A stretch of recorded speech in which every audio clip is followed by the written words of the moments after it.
हम दूसरों की संस्कृति से इतने प्रभावित हो गए हैं कि भूल गए अपनी संस्कृति को।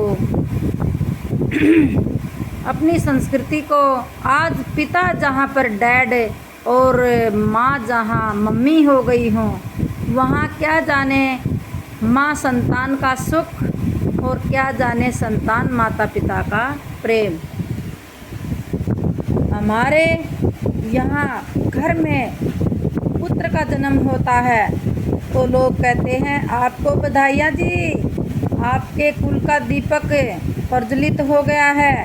लेकिन वहीं उसके जन्मदिन पर केक काटकर, मोमबत्तियाँ बुझाकर, तालियां पीटकर आपको शर्म नहीं आती?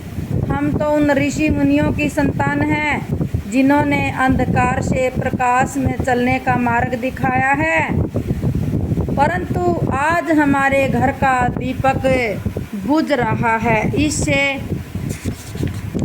बड़ा दुख की बात क्या हो सकती है। बड़े शर्म की और दुर्भाग्य की ये बात है। ओ मातृशक्ति, हमारे यहाँ माँ पुत्र को जन्म देती है और विद्वान बनाती है। बच्चे तो एक सूरी भी 10-12 पैदा करती है। जननी जन तो भगत जन, जनदाता या सूर, ना जने तो बांझवली, क्यों जवावे नूर। तो अपने बच्चों को शिक्षा दीजिए। शिक्षा तो आप अपने बच्चों को तब दोगे ना जब आप शिक्षा को अपने अंदर उतारोगे। तभी तो मैं कह रही हूँ कि अपने बच्चों को इंग्लिश मीडियम में खूब पढ़ाओ, खूब लिखाओ, अंग्रेज़ी बोलना सिखाओ, लेकिन जो अपनी परंपराएं हैं, अपनी मर्यादाएं हैं, अपनी रीति रिवाजें हैं, उनको तो मत छोड़िए।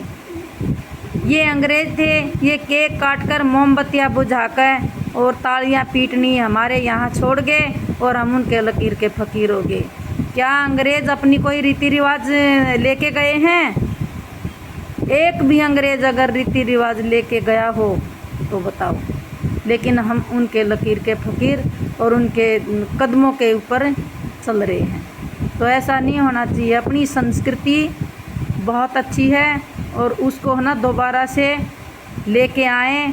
ज़्यादा से ज़्यादा जो है, जो मम्मी कहलाने का शब्द है उसको माँ पर लाइए, और जो डैड बोलने का है उसको पिताश्री पर लाइए। तो ये अपनी धीरे धीरे अपनी रीति दोबारा से चली आएगी। धन्यवाद।